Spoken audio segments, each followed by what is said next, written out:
இத மறந்துட்டு இந்த மனுஷன் வந்தாருங்க. அப்பனா தியேட்டர்ல எதையே மறந்து விட்டுட்டு வந்துட்டாரு சார்.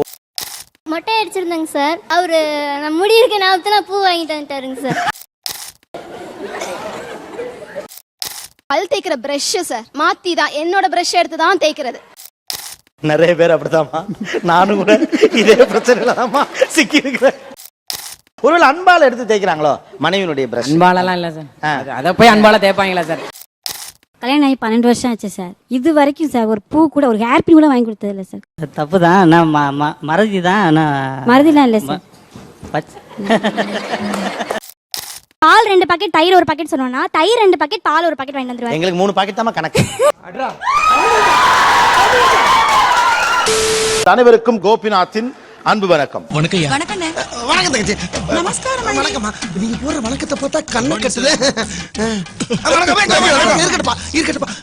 ஞாபக மறதி கணவர்கள் அவர்களுடைய மனைவிமார்கள். இத மறந்துட்டு இந்த மனுஷன் வந்தாருங்க. அப்பனா தியேட்டர்ல எதையே மறந்து விட்டுட்டு வந்துட்டாரு சார்.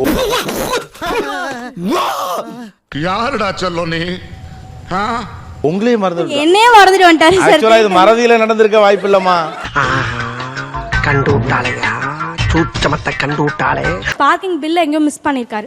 இது பார்க்கிங்ல யாரோ பொண்டாட்டியை மறந்துடுவானாங்க. அதுக்காண்டி குண்டு பைப்ல எப்படி கோர்த்து விடுது பாரு. டிக்கெட் எங்கேயும் மறந்து வச்சுட்டேன். தேடி தேடி பார்த்தேன். அவன்கிட்ட ஒரு 10 நிமிஷம் சண்டை போட்டேன். சரி அப்படின்னு சொல்லிட்டு வேகமா நான் கிளம்பி ஏவிஎம் சிக்னல் வந்துட்டேன்.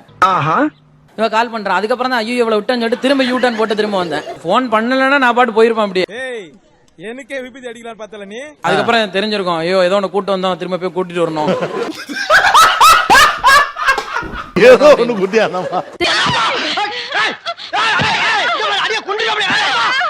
மொட்டை அடிச்சிருந்தாங்க சார். அவரு நான் முடி இருக்க ஞாபகத்துல பூ வாங்கிட்டு வந்துட்டாருங்க சார். வக்கா மக்க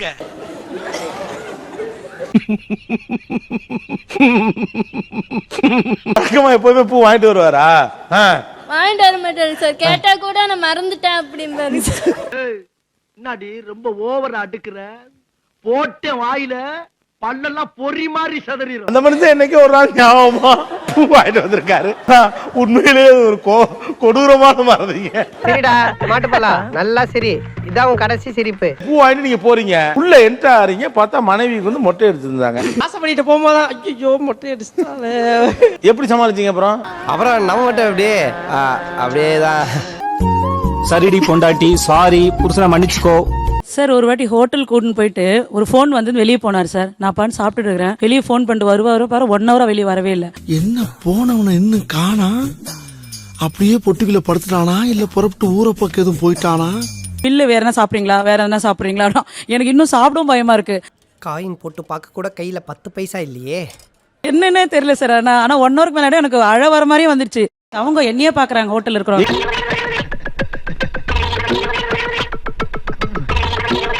ஹாஸ்பிட்டலுக்கே போயிட்டீங்க? போயிட்டேன் சார். ஆமா. உங்களுக்கு எப்ப ஞாபகம் வந்தது? மாமி எங்க மாமான்னு கேட்டான் அக்கா பையன். அப்போதான் ஜி ஹோட்டல்ல சாப்பிட்டு இருந்தாங்கடா. சரி போய் வந்துட்டு இருக்க கவலைப்படாத ஒன்னும் பயப்படாத நான் வரேன் அப்படின்னாரு. சரி நீ வா முதல்ல வா அப்புறம் பேசிக்கலாம். என்ன அடி பச்சை தண்ணி கூட கொடுக்காம போட்டு அடிச்சுக்க. நீ எப்படி எல்லாம் உன் கால்ல வந்து கதறனா இறக்கம் இல்லையா உனக்கு? இறங்கி டீ என்னமோ சாப்பிட்டு இருக்காங்க. குடிச்சிட்டு அவங்க பாட்டு இருக்காங்க. வண்டி பாட்டு போயிட்டே இருக்குது. அதெல்லாம் என்னோட பிரதரோட பொண்ணு அதுல உட்காந்துக்கிறான். மாமா வண்டி போதுமாமா வா வா. நான் வந்து வண்டி இல்லடி நீ போடி. இந்த ட்ரெயினை பிடிக்கிறதுக்காக நான் ரன்னிங் போனேன் சார். போகும்போது அதுலயும் ஒரு மிஸ்டேக் பண்ணிட்டேன். என்னன்னா நம்ம ஏறின பெட்டி இது இல்ல, நம்ம ஏறின பெட்டியில தான் ஏறணும் அப்படின்னு சொல்லிட்டு ஓடுறேன் நான் ரன்னிங்ல. என்ன கொடுமை சரவணன். பேசஞ்சர் ட்ரெயின் எந்த பெட்டியில வேணாலும் ஏறி இருக்கலாம். அந்த யோசனையே வரல இந்த டைம்ல எனக்கு. ஓடி போய் ஏறப்ப கூட நியாயமா இருக்கணும். நம்ம எதுக்கு ரிசர்வ் பண்ணோம்? சிரிக்காத சொன்னா எனக்கு அசிங்கமா இருக்கு. இதுல போனவங்களுக்கு வேற டாட்டா காட்டிருக்கீங்க. இதெல்லாம் ரொம்ப நக்கலாமா? அந்த பொண்ணு கூப்பிடுது. அந்த பொண்ணு வேலைக்கு போற பொண்ணு. ரைட்மா போயிட்டா டாட்டா அப்படிங்கிற மாதிரி நான் பாட்டுக்கு பேசிக்கிட்டு இருக்கிறேன். என் பொண்ணு எப்ப பார்த்தாலும் என் முடிய பிடிச்சி தலை வரணும்னு ரொம்ப ஆசைப்படுவா. எனக்கு ரொம்ப தலை வலிக்குதுன்னா நான் அவங்க அப்பாவை காமிச்சு விட்டுருவேன். Master plan. இப்படி தலை வாரிட்டே இருக்கும்போது ஒரு நாள் அப்படியே படுத்து தூங்கிட்டாரு. அடக்கி போசனா அவசரத்துல ஜடையோடய போயிட்டாருங்க சார். காலேஜ்க்கா போறீங்க? ஆமாங்க. தூள் செத்தானுங்க எல்லாரும் இப்படியே போங்க. ஐயோ ஏங்க கடை போன வரைக்கும் கூட உங்களுக்கு யாரும் சொல்லல? போன மனுஷோட சொல்லவே இல்லைங்க, எல்லாம் பார்த்துட்டு சிரிச்சுட்டு இருந்தானுங்க. நல்ல வேளை கிளம்பி ஆபீஸ் போகாமட்டீங்களே. அது வரைக்கும் ஓகே. நீங்க போயிட்டு ரிட்டர்ன் வரையில உங்க பொண்டாட்டி இது யாரோட ஜடை உன் தலையில இருக்கேன்னு கேட்டு வேற பிரச்சனை வந்திருக்கும். கரெக்டா கட்டுவிட்டா. பல் தேய்க்கிற பிரஷ் சார் மாத்தி தான் என்னோட பிரஷ் எடுத்து தான் தேய்க்கிறது. அடே பேயில போமா இல்ல நீ ஒரு ஆர்டிஸ்ட்னு நீ காமிச்சேனுக்கு. பெரும்பாலும் இந்த டூத் பிரஷ் 2 கலர்ல தானே பேக் போட்டு விப்பாங்க. கலர் தான் சார், சிவப்பு எந்த ப்ளூ எந்த மாத்திப்பார். என்னடா பொழுது போயிருச்சு ஒண்ணு நடக்கலையேன்னு பார்த்தேன், நடந்துருச்சு. நிறைய பேர் அப்படித்தாம்மா. நானும் கூட இதே பிரச்சனையில தான்மா சிக்கி இருக்கிறேன். அட வெக்கம் கட்டுவீங்களா? இதுக்கு எதுக்குடா வெள்ளையங்கிலி மாலையன்னு?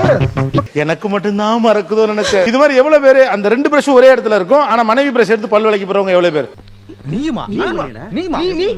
எல்லாருமே அட்டன் பண்ணீங்க. சொல்லிட்டு படுப்பா இந்த மாதிரி ப்ளூ உங்களுது இது நம்மளுது அப்படின்னு சொல்லி மாத்தி தேய்ச்சிட்டா எப்பவும் போல அது நடக்கிறது தான்.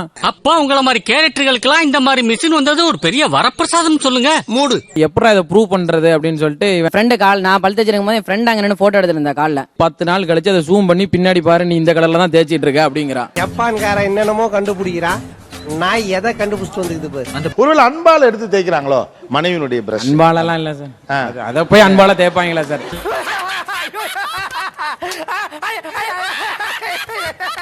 அது சொல்லல, அத போய் எடுத்து தேய்ப்பானா சார்? நக்கல்யா அவனுக்கு. ஏதாவது சாப்பாடு வாயில ஊட்டி விட்டோம் அப்படின்னா அதாவது தேய்ப்பாங்க. உன்னை காப்பாத்தணும்னு நினைச்சா கூட. டிப்ரெஷன். டியூட்டி கிளம்பும் போது குப்பையை கவர்ல போட்டு கொடுத்து அனுப்புவாங்க. பேக் மாட்ட இடத்துல மாட்டிடுவோம். நான் ஊர் பூரா சுத்திட்டு ரிட்டர்ன் வர்றப்ப எங்க வரும்போது முறுக்கு வாங்கிட்டு வந்திருக்கேன்னு சொல்லிட்டாங்க. அவன்கிட்ட காசெல்லாம் கொடுத்துட்டு அங்க முறுக்கு எடுக்காம ரிட்டர்ன் வந்துட்டேன். நான் வந்துட்டு இந்த கவர் எடுத்துட்டு போயிட்டு வீட்டுல வச்சுட்டேன். 1000 பேரை பார்த்திருக்கிறேன், ஆனா உன்ன மாதிரி ஒரு டுபா கூட நான் பார்த்ததே இல்ல. அந்த டைம்ல அவங்க வீட்டுல இல்ல, அதனால நான் தப்பிச்சேன். அந்த டைம்ல என் நிலைமை என்ன ஆயிருக்கும்? டே டு டே லைஃப்ல இவங்க என்னென்னலாம் மறக்கறாங்க, அதனால உங்களுக்கு ஏற்படக்கூடிய அலுப்பும் எரிச்சலும் என்ன? லிஸ்ட் இருக்கு.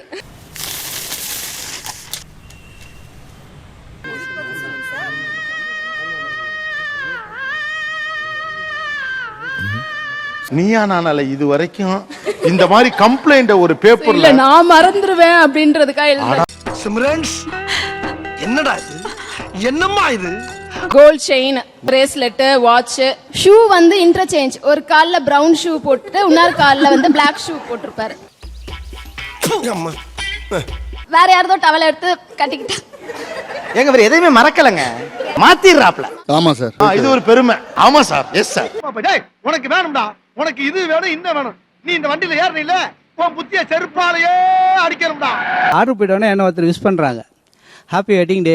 சேம் டு யூன்ட்டேன் நான். நோட் பண்ணுங்கப்பா பின்றாம்பா. சார் உங்களுக்கு தான் வெட்டிங் டே, நான் விஷ் பண்றேன் அப்படின்னு. அப்படியா? நான் உடனே என்ன பண்ணேன்னா வீட்டுக்கு போன் பண்றேன், ஹாப்பி வெட்டிங் டே. அவங்க ஒரே சந்தோஷம், பரவாயில்ல நான் வச்சு சொல்லிட்டாரு, ஆனா இந்த விஷயத்தை இது வரைக்கும் சொல்ல. உலகத்திலேயே ஹாப்பி வெட்டிங் டே சொன்னாலுக்கு சேம் டு யூ சொன்ன ஒரே ஆள் நீங்க தான் சார். ஏன் இப்படி பாக்குறாரு? கல்யாணம் ஆகி 12 வருஷம் ஆச்சு சார். இது வரைக்கும் சார் ஒரு பூ கூட, ஒரு ஹேர் பின் கூட வாங்கி கொடுத்தது இல்லை சார். இதுக்கெல்லாம் பேர் என்ன தெரியுமா? தப்பு தான், நான் மறதி தான். நான் மறதிலாம் இல்லை சார்.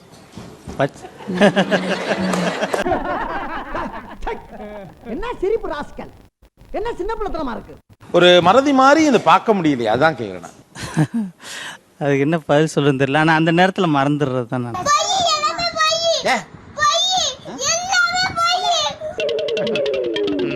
இந்த ஒரு விஷயம் அவர் நான் எவ்வளவு ஞாபகப்படுத்தினாலும் இந்த ஒரு விஷயம் அவர் தொடர்ந்து மறக்கிறார். அது எனக்கு ரொம்ப எரிச்சலா இருக்கு. அது சொல்றேன், மக்களுக்காக சொல்றேன். தினமும் நியூஸ் பாப்பாங்க சார், ஆனா தினமும் அந்த சேனல் எதுன்னு கேட்பாங்க. சேனல் நம்பர் கேட்பாங்க. என்னடா கூட இருந்து குழி பறிக்கிறீங்களா? கூட இருந்து குழி பறியா பின்ன கொய்யாவோட பறிக்க முடியும்? பால் 2 பாக்கெட், தயிர் 1 பாக்கெட் சொன்னோம்னா தயிர் 2 பாக்கெட், பால் 1 பாக்கெட் வாங்கிட்டு வந்துருவாங்க. எங்களுக்கு 3 பாக்கெட் தான் கணக்கு. ஒரு நாள் மறந்துட்டு வெங்காயம் தக்காளியே மார்க்கெட்ல இல்ல அப்படின்ட்டாரு. கடல்லே இல்லையா? நான் வந்து நியூஸ் பாரு அப்படின்னு வேற என்ன இன்சிஸ்ட் பண்றாரு. நியூஸ் பாரு, வெங்காயம் தக்காளியே வந்து பேன் பண்ணிட்டாங்க. உங்களுடைய கணவர் கொஞ்சம் மறதியா இருக்கிறது, வீட்டு விஷயத்துல கொஞ்சம் மறதியா இருக்கிறது எனக்கு ஓகே அப்படிங்கிறவங்க கை தூக்குங்க. அது கொஞ்சம் ஹாப்பியா தான் இருக்கு அப்படிங்கிறவங்க. அதை ஏன் முதல்ல என்கிட்ட சொல்லல நீங்க? வேலையில கொஞ்சம் பிஸியா இருந்துட்டோம்னே. ஒரு பெண் தன்னுடைய வீட்டை அதோடைய அதிகாரத்தை தன் கட்டுப்பாட்டுக்குள்ள வச்சுக்கணும்னு பிரியப்படுற கட்டத்துல அது ஒரு ஆண் அங்க வந்து தலையிடக்கூடாதுங்கிறது அவருடைய விருப்பம். எல்லாம் ஒன்னால வலிக்கலையே. ஒரு இவனை எப்படியாவது மறதிக்காரன் ஆக்கணுங்கிறதுக்காகவே கோயில்ல போய் சாமியை கும்பிட்டு அப்புறம் மறந்துட்டாங்க. சாம்பார் ஆப்பு எனக்கு. அதுமாதிரி நண்பர்களுங்க, சின்ன சேனல் எதா இருந்தாலும் அது கொஞ்சம் ஆதரவு கொடுங்க. உங்க பொண்ணான கையை கொண்டு அந்த பெல்ல தட்டிடுங்க. அவங்களுக்கு சப்ஸ்கிரைபர் 5-10 ஏறுனா அவங்க மனசு சந்தோஷப்படும்.